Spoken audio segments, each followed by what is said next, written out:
और अपना एड्रेस भेजिए और घर बैठे इसको प्राप्त कीजिए। आर्यवर्त की जय हो। महाराज अनंगपाल के सम्मुख आकर द्वारपाल ने शीश झुकाकर कहा।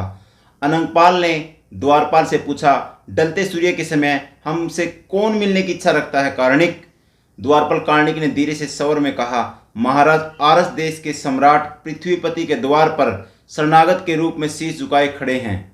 महाराज अनंगपाल ने तनिक मन में कुछ न विचारा और फिर पास बैठे ज्योतिषराज जगन्नाथ से पूछा, ज्योतिषराज इस समय किसी यवन का हमारी शरण में आना किस बात का सूचक देता है?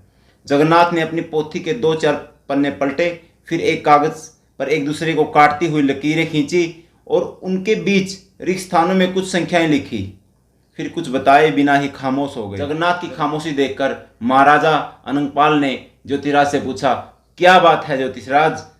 किसी यवन का इस समय हमारी शरण में आना किसी अमंगल का सूचक है क्या?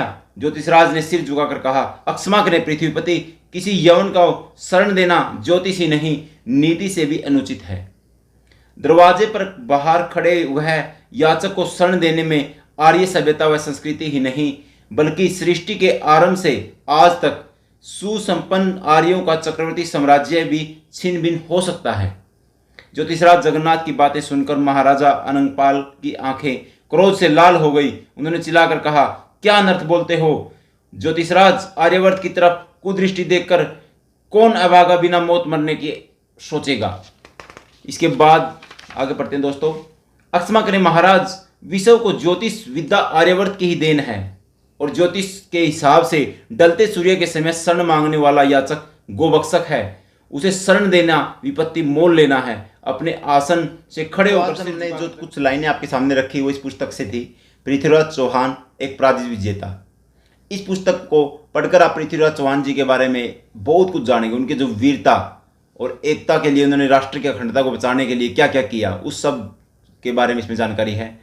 पुस्तक दोस्तों आप ये सामने देख रहे हैं, तेजपाल सिंह दामा जी की ये रचना है। बहुत अच्छे राइटर हैं, इन्होंने एक नहीं बहुत सी रचनाएं दी हैं।